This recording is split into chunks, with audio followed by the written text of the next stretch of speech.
Vamos a continuar con el doctor Santiago Ateortúa, quien es médico de la Universidad Pontificia Bolivariana y también tiene una maestría en ciencias médicas con énfasis en microbiología de la misma universidad. Es médico microbiólogo en varias instituciones de alta complejidad en Medellín y en Río Negro. Actualmente es médico microbiólogo en la Clínica Universitaria Bolivariana y coordinador del laboratorio de biología molecular del Hospital Pablo Tobón Uribe y obviamente es docente de microbiología en la Facultad de Medicina de la UPB. Bienvenido.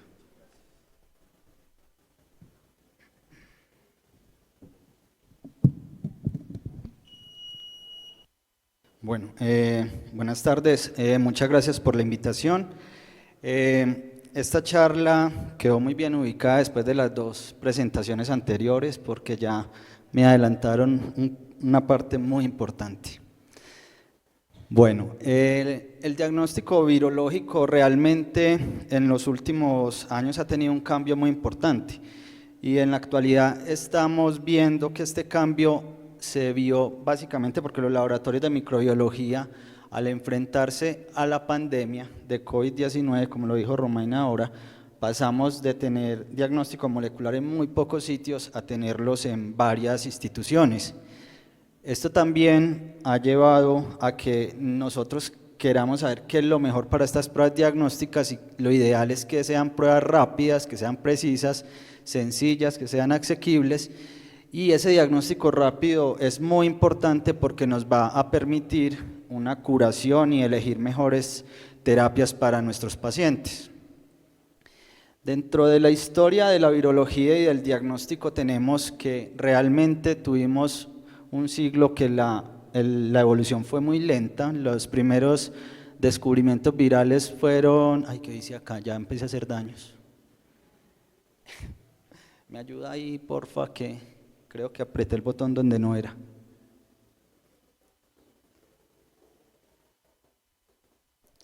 Listo, muchas gracias. El descubrimiento del primer virus, que fue la descripción del virus del tabaco en 1892, realmente solamente teníamos pruebas de microscopía hasta cuando por allá en 1930 empezaron a hacer cultivos en huevos, el primer cultivo celular en 1949 y las primeras pruebas de ELISA aparecieron alrededor de los años 70. Vemos que después la PCR como tal se empieza a describir en los años 80 y la primera denominación de carga viral la empezamos a tener alrededor de del año 87. Entonces vemos que esto fue revolucionario para el diagnóstico viral porque todos sabemos que los virus son muy difíciles de aislar, no es lo mismo que las bacterias y todas estas variaciones en las técnicas de PCR han desarrollado una inmensidad de pruebas. Vemos que la PCR en tiempo real empezó a finales del 93, empezó la secuenciación a nivel del año 2000 y como mencionaron ahora, alrededor del 2010 empezaron los paneles múltiples. Ahora, ¿qué viene? Vienen los paneles de lo que llamamos el viroma, que ya es por secuenciación pues completa y se está trabajando mucho en POCT. Bueno, entonces también tenemos que conocer cómo es la clasificación de los virus. La clasificación de los virus tienen por características fenotípicas, pero la principal clasificación es la de Baltimore, que depende de la metodología de replicación de si es un genoma DNA o RNA, y ya conocemos que esa taxonomía ha variado mucho, ya son más de 4.000 especies de virus que están clasificadas en 7 clases, y esto porque es importante, porque para poder desarrollar una prueba diagnóstica se tiene que conocer qué tipo de material genético es del virus, que si es envuelto o no, y los tamaños de su genoma también que son variables. Un ejemplo rápido, por ejemplo, estos que son virus DNA de cadena doble, tienen, por ejemplo, la familia del herpesvirus un genoma muy grande, mientras que el papiloma, que son de la misma clase, tienen unos genomas muy pequeños. Esto es importante cuando se hacen los diseños de las pruebas de diagnóstico. También debemos conocer cómo es el curso de la infección, cómo los virus ingresan a las células hospederas, cómo si según su tipo de genoma, si son virus RNA o DNA, por donde se van a hacer su paso a la traslación o a la replicación del RNA mensajero, porque todos estos pasos son sitios donde se pueden aplicar alguna prueba diagnóstica, como es el ensamblaje y cómo al final el mismo organismo va produciendo los anticuerpos. Entonces cada sitio de estos puede ser blancos terapéuticos, pero para nosotros también son blancos para el diagnóstico. Debemos conocer el periodo de incubación. ¿Por qué el periodo de incubación? Porque la mayoría de las infecciones agudas donde encontramos los virus a títulos máximos es al final de ese periodo de incubación, antes de que haya una respuesta inmunitaria. Entonces vemos cómo diferentes virus tienen periodos de incubación distintos, y esto no quiere decir que las pruebas sean malas, sino que si las aplicamos donde no es, no nos van a funcionar. Entonces, si queremos hacer un diagnóstico por PCR, tenemos que saber que en ciertos virus, después de cierto tiempo, ya no nos va a servir, ya tenemos que buscar una técnica diferente. Entonces, esto nos ayuda para seleccionar los métodos apropiados para la detección, si son métodos directos o métodos indirectos. Y también esto nos sirve para identificar los periodos de riesgo de transmisión y de propagación del virus. Otro punto que ya tocaron y que no podemos dejar pasar es las muestras, ¿cierto? Entonces el tiempo de recolección de las muestras, tener presente el periodo de incubación, la elección del espécimen que vamos a evaluar. O sea, yo puedo tener una prueba muy buena, como ahorita mencionaron, un FINARRAY de sepsis, pero se lo quiero hacer a una muestra diferente. Eso me va a dar resultados que no son los adecuados. Tener los datos clínicos, porque cada virus necesita un tipo especial de prueba, sea cualitativa o cuantitativa, y aquí es donde nos vamos a enfocar un poquito más en esta charla. Lo del transporte y almacenamiento también es importante.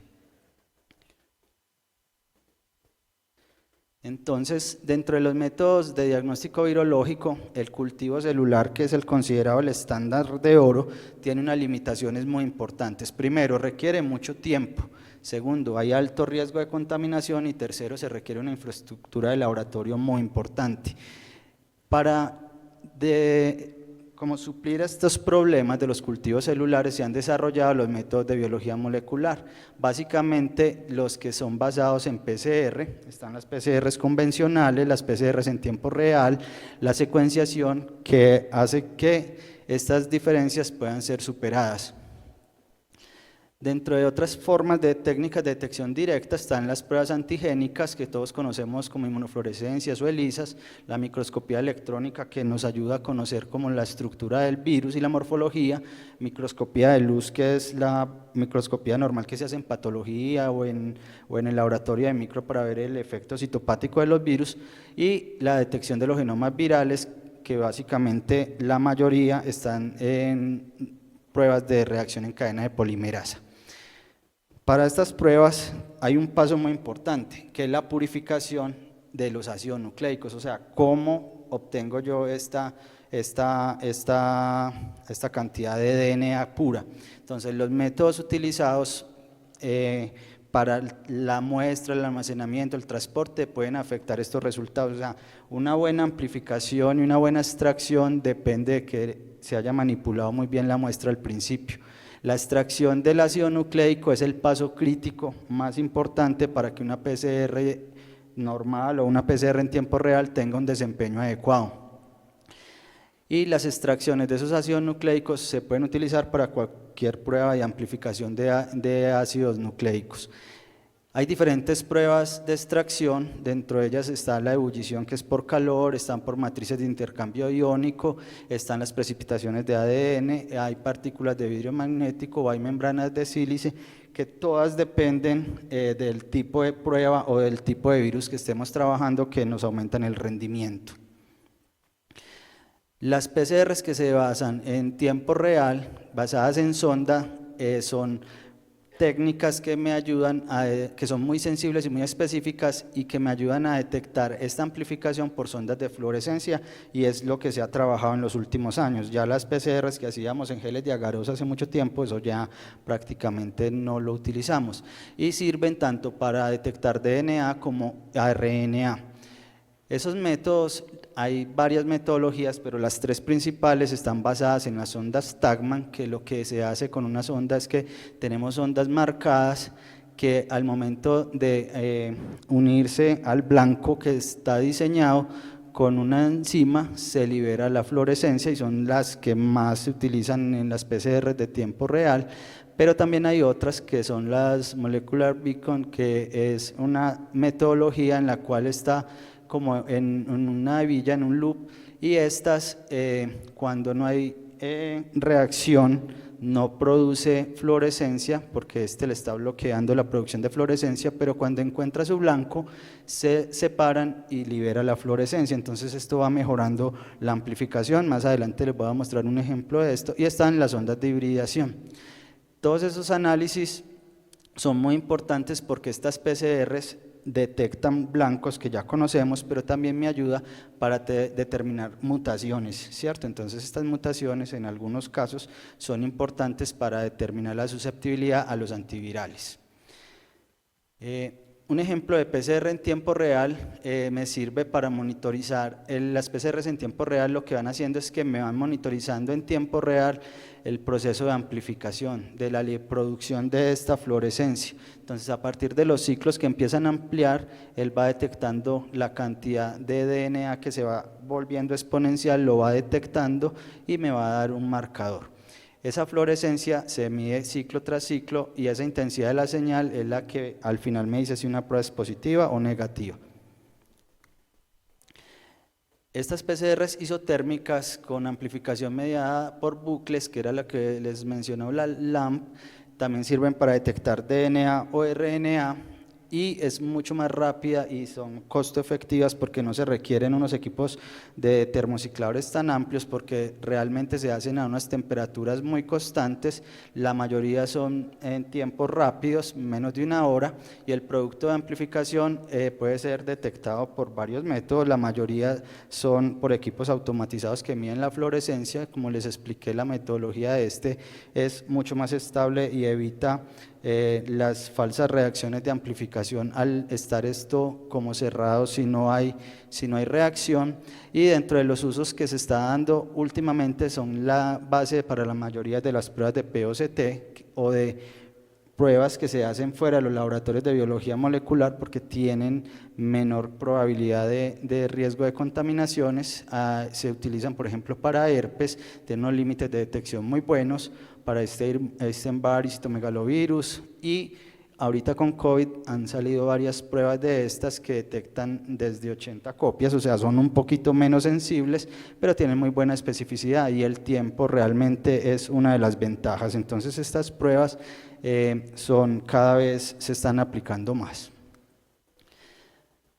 Ahora, ¿qué tenemos para detección y cuantificación según el tipo de patógenos? Entonces, básicamente lo que vamos a ver en estas tres diapositivas que siguen son como la mayoría de los virus en los cuales todavía hay indicaciones de realizar pruebas individualizadas, ¿cierto? ¿Por qué es importante? Porque dentro de de las charlas que dieron ahorita del compromiso de los paneles sindrómicos son bastante importantes, pero estas pruebas todavía siguen siendo muy necesarias. Entonces, por ejemplo, tenemos la detección del DNA del VIH, que básicamente se puede hacer por PCR en tiempo real y tiene su punto clave en el diagnóstico de la infección perinatal. Tenemos el RNA del VIH, que básicamente son las cargas virales, que ahorita vamos a hablar un poquito más a profundidad de esta. Está en la detección de los herpes tipo 1 y tipo 2, y aquí es muy importante tener presente es en el diagnóstico de encefalitis y meningoencefalitis, en retinitis y lesiones mucosas en pacientes de alto riesgo. Están las PCR de varicela zoster, que básicamente también son PCRs en tiempo real. En esta no necesitamos la cuantificación, sino la detección, y esto lo tenemos que tener muy claro en cuál es el diagnóstico que estamos buscando en el paciente.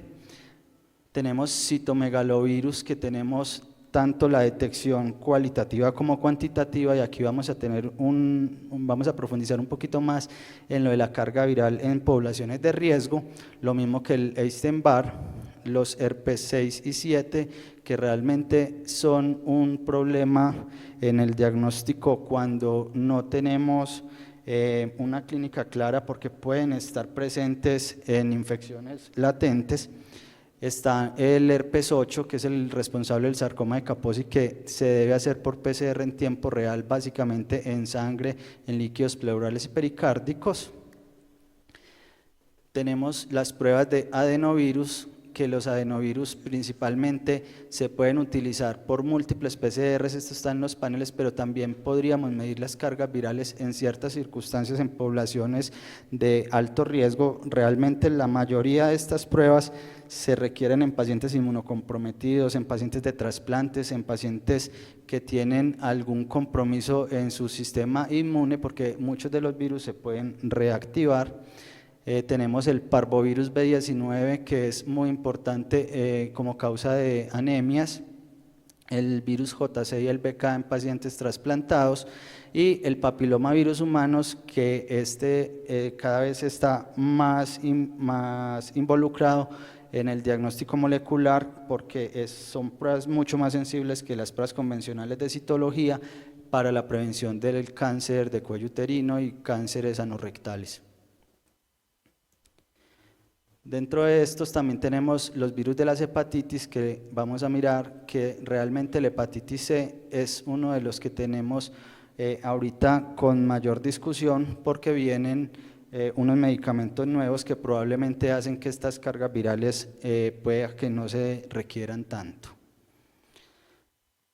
Como decíamos ahorita, estos equipos cada vez están más disponibles y tenemos que conocer que hay equipos que se requieren unas infraestructuras de biología molecular en el laboratorio muy importantes para evitar contaminaciones, pero hay otros equipos que podemos tener por fuera del laboratorio de biología molecular, e incluso en algunas instituciones los utilizan por fuera del laboratorio porque son mucho más fáciles de manejar y nos dan unos resultados más rápidos y tenemos menos riesgos de contaminación. Estos son como un ejemplo de los equipos que tenemos en el Hospital Pablo Tobón, donde utilizamos las tecnologías dependiendo del riesgo del paciente y de las necesidades de cada uno. Entonces, la cuantificación viral, que es lo que denominamos carga viral, ¿qué significa eso? Es el número de partículas virales que están presentes en alguna muestra, sea en el torrente sanguíneo o en algunos sitios del cuerpo, y que generalmente vienen expresados en copias por mililitro. ¿Esto por qué es importante? Porque nos ayuda a conocer la historia natural de la infección viral, porque nos ayuda a tomar decisiones en el tratamiento de cómo está evolucionando el paciente y a monitorizar su eficacia. Su aplicación en las diferentes infecciones virales es un tema de debate. ¿Por qué? Porque todos los virus realmente no necesitan que les hagamos cargas virales. Estas mediciones son esenciales en varias infecciones, especialmente en VIH, en algunas hepatitis, por ejemplo la hepatitis C y la hepatitis B, en el monitoreo de las infecciones de citomegalovirus y Epstein-Barr en pacientes inmunocomprometidos y con cáncer. ¿Y cómo se hace una cuantificación? Entonces, las cuantificaciones se hacen por cálculos con unos estándares que están conocidos. Entonces, cada prueba tiene unos estándares. Por ejemplo, esta que es de citomegalovirus tiene 6 estándares, y con esos estándares se definen los límites de detección. Cuando se corre la muestra de un paciente, entonces se mide la amplificación del paciente, y con el estándar en que quede se hace un cálculo matemático, y es el que nos dice el número de copias y dependiendo de la técnica, el reporte en unidades internacionales. Entonces vamos a hablar un poquito de la aplicación de esta medición de cargas virales en algunas infecciones. Entonces, en el VIH es importante tener presente el periodo en que las pruebas se van haciendo positivas después de la infección, y tenemos que las pruebas de detección de RNA son las que primero se vuelven positivas, después ya están las pruebas que detectan antígenos y anticuerpos, y ya todo lo que detecta anticuerpos. La asociación de la carga viral plasmática con los estadios de infección se demostró desde los años 90 que es la técnica más adecuada para medir y hacer el seguimiento en los pacientes.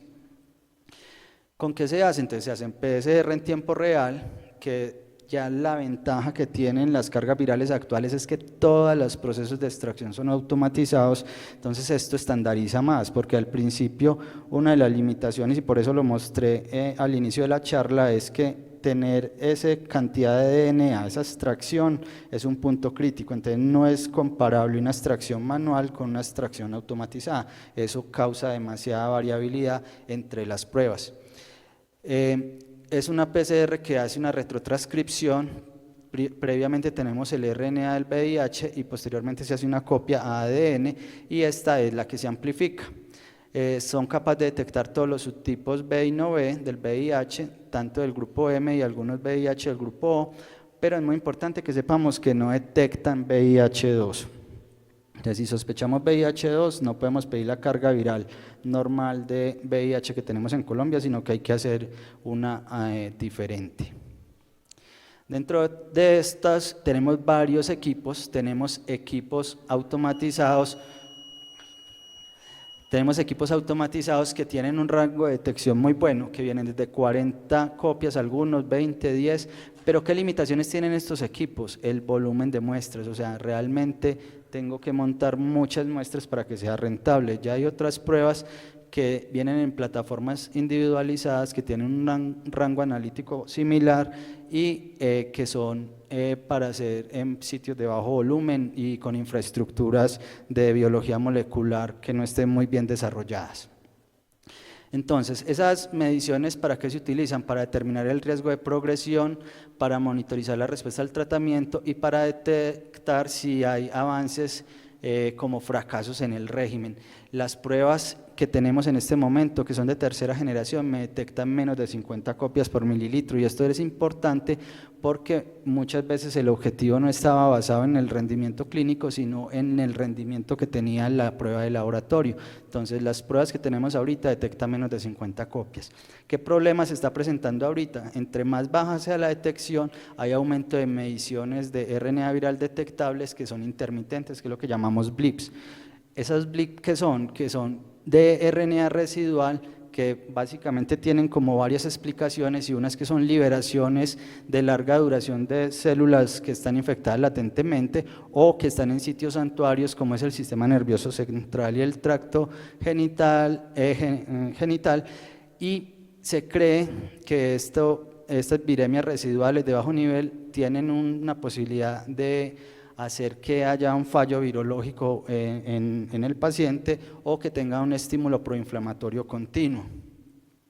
Otras pruebas que se utilizan en VIH está el genotipo. El genotipo se utiliza en secuencias de la retrotranscriptasa, la proteasa o la integrasa, que son muy importantes para guiar la terapia antirretroviral, y la recomendación es que se debiera hacer antes de iniciar esta terapia o cuando hay un fracaso.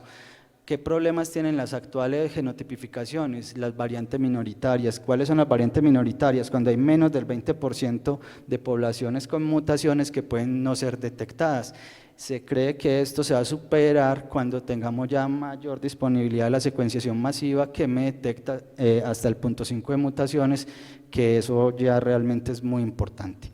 Otras pruebas que se utilizan son el ensayo del tropismo viral, básicamente cuando se van a utilizar los análogos los antagonistas del CCR5, y básicamente en esto nos dice si el virus tiene un tropismo X4 o un tropismo R5 para saber si nos va a servir o no nos va a servir este medicamento. Estos se hacían con pruebas fenotípicas, pero con las pruebas moleculares que tenemos ahora son mucho más rápidas y mucho más específicas. En citomegalovirus es un problema todavía muy grande en pacientes trasplantados e inmunosuprimidos. El principal problema que hay es la variación entre los laboratorios, o sea, no es comparable la técnica de un laboratorio con otro, y básicamente es porque unos utilizan sangre total, otros utilizan plasma, porque hay unos que tienen unos ensayos comerciales y otros tienen unos caseros, hay diferencias entre los blancos y entre los reactivos, y hay falsos positivos que suelen ser por lo general de bajo nivel, o sea, cargas bajitas, que es difícil de interpretar.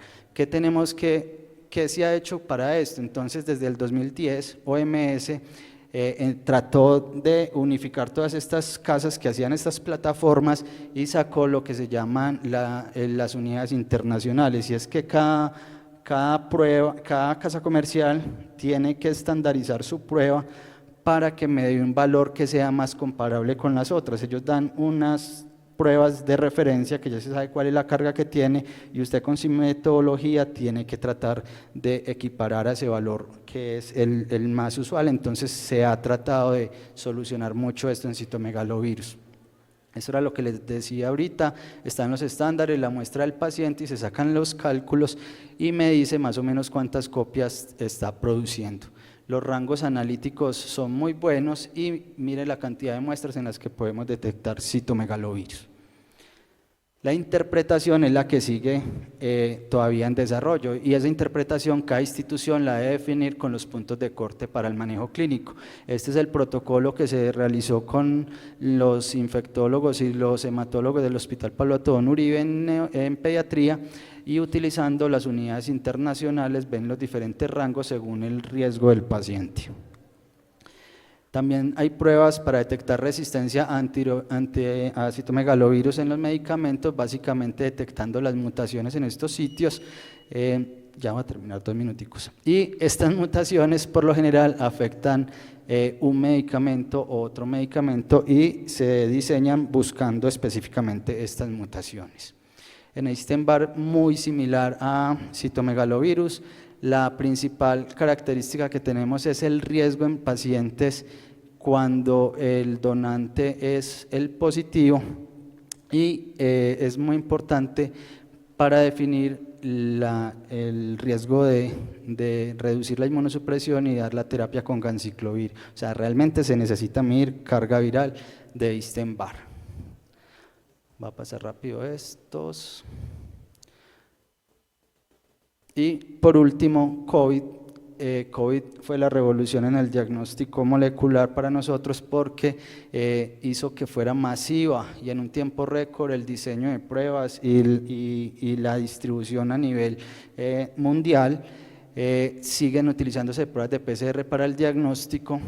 La cuantificación en carga viral para COVID todavía está muy discutida, pero en este tiempo es que va ganando porque los niveles de carga viral pueden estar asociados con el riesgo de infección de ciertos pacientes, pero lo que sí tenemos en este momento muy importante el desarrollo es la secuenciación y esta secuenciación es para la detección de variantes de preocupación que nos sirve para hacer estudios epidemiológicos y como vemos acá en esta publicación de Inglaterra, cómo varía en el tiempo las diferentes variantes y qué variantes son las que se van presentando. Realmente esto es una cosa pues muy impresionante cómo se ha desarrollado tan rápido estas técnicas.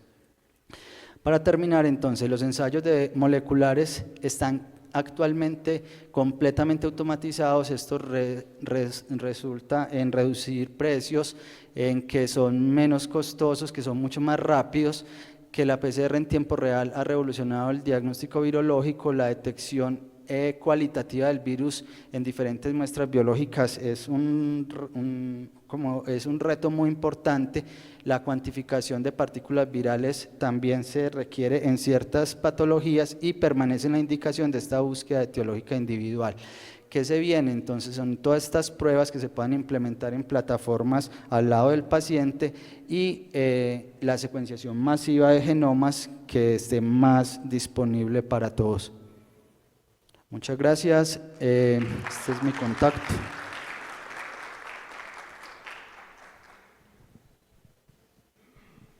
Gracias, doctor Santiago.